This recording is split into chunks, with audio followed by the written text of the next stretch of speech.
Shane Steichen spoke to the media today, did a Zoom call. We learned some things about the injury report, and then there were some good questions, tough questions asked of Shane Steichen, and he gave some answers. And you'll hear the answers, and then I'm going to tell you that I'm not happy with the answers. So listen to Shane Steichen, then we'll talk in a minute. All right. I'll start off. Buck, x-rays were negative, but he does have a sprained ankle. So we'll see how that goes. And then we'll see on Latu's hip this week as it goes. First question from James. Shane, going back and looking through the game, obviously JT didn't play in the fourth quarter. Is there a reason for that? Is it because he has to improve it as a pass protecting block or in the pass game? Or I guess, how do you view it, as your top back? Yeah, I think in that fourth quarter, we were throwing the football and, we weren't really scheming up, passes for the running backs there in the fourth quarter when we were throwing it. So we had Trey in there and I thought he did a good job. I think we only ran it twice. Obviously that 3rd and 1. We were going to go for it on 4th down, but obviously we lost yards, so we kicked a field goal there that we didn't convert, and that's how it played out. So just a quick follow-up. Is it a pass protection thing with JT? Is that why he's not, I guess, in there in those situations? No, not necessarily. Not necessarily. We wanted to give Trey some reps in there. That was it. Thank you. Yeah. Chap. Hey, Coach. You and Chris have said from the start that there's going to be ups and downs and growing pains with AR.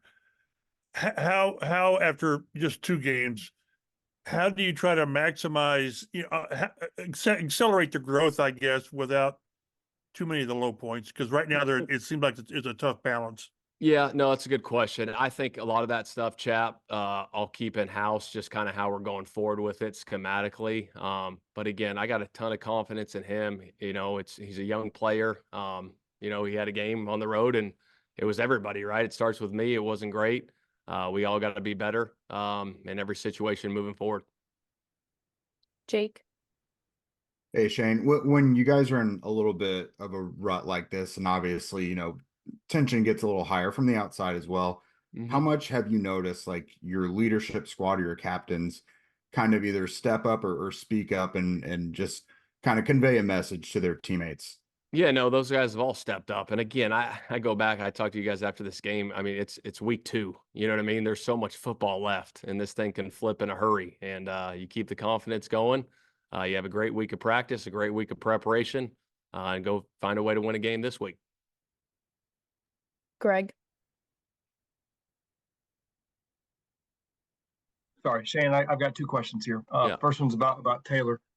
So he had 12 carries for 103 yards in 3 quarters. Didn't touch it again. And you're saying you want to get Sermon some reps. I mean, we give you credit. We know how smart you are. But give us some credit too. That looks weird, right? 12 for 103 and then nothing. Yeah, so I think what happened? Yeah, we were down 16-3 with 10 minutes left, and we had the ball. I don't know, we were, wherever it was on the -30, and we had to go a little bit and throw it. That's what happened. We were throwing the football.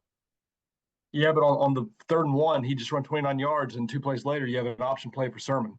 Yeah, I know. We were going to put him in on the fourth down play, and I think whether Trey was in there or JT, they did a good job on that play, and that starts with me. I mean, it wasn't a good play, and we lost yards.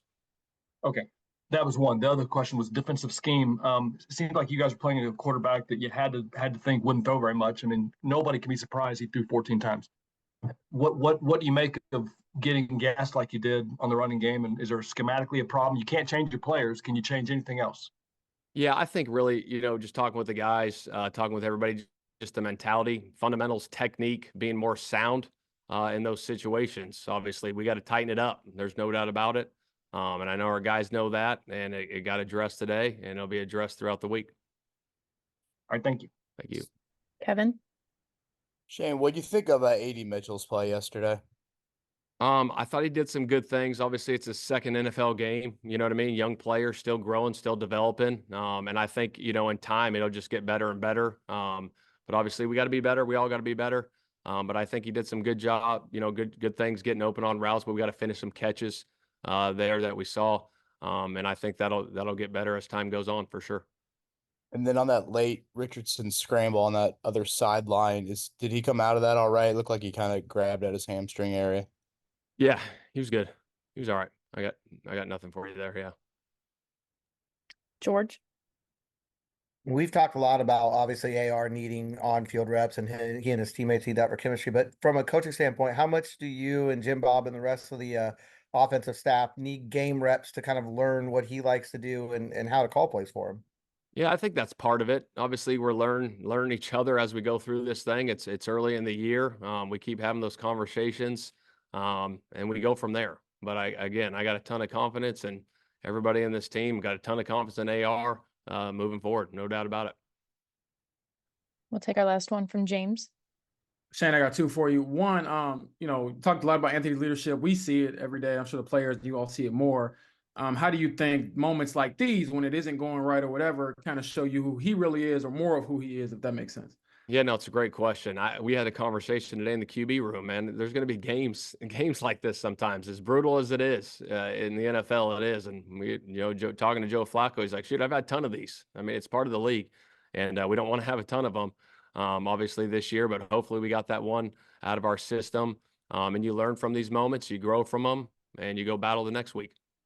And then my last one is any concern over Matt Gay, wide left on a 50-yarder or rust? Again, I have confidence in Matt, and he knows he's got to make those kicks, and we got to get that cleaned up for sure.